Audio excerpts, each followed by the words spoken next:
টানা কয়েকদিনের সংঘাত শেষে যুদ্ধের ময়দানে আপাতত শান্তির বার্তা দিয়েছে ইরান আর ইসরায়েল। চলমান এই সংঘাতের শুরুটা ইসরায়েল শুরু করলেও ভালোভাবেই তা সামাল দিয়েছে ইরান। তেহরানের এমন পাল্টা জবাব হয়তো আশা করেননি বেনিয়ামিন নেতানিয়াহু। তবে সংঘাতটা ইরান ইসরায়েলের হলেও নেতানিয়াহুর হয়ে লড়াই করতে চেয়েছিল যুক্তরাষ্ট্র।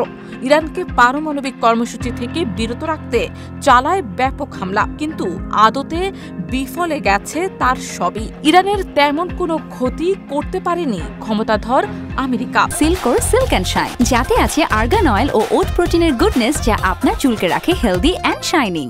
যুক্তরাষ্ট্রের সাম্প্রতিক হামলায় ইরানের দুটি গুরুত্বপূর্ণ পারমাণবিক স্থাপনার আংশিক ক্ষতি হলেও তার ভেতরে থাকা ভূগর্ভস্থ কাঠামোর তেমন কোনো নাগালি পায়নি দেশটি।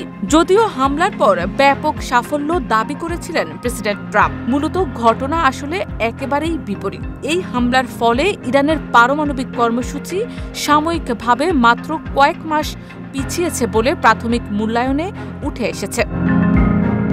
বিশ্লেষকরা বলছেন, ট্রাম্প এই অভিযানের সফলতা যেভাবে উপস্থাপন করেছেন তা বাস্তবতার চেয়ে অনেক বেশি অতিরঞ্জিত। কারণ ইরান হামলার আগেই সতর্কতামূলক পদক্ষেপ হিসেবে দেশটির ইউরেনিয়ামের উল্লেখযোগ্য অংশ অন্যত্র সরিয়ে নিয়েছিল।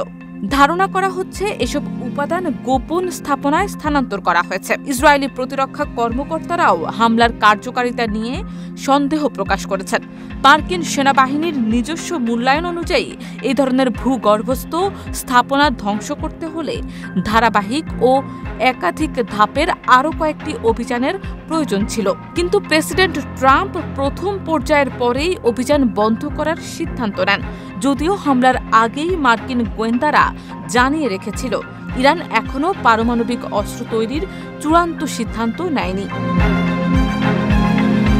Desk report, Dhaka post.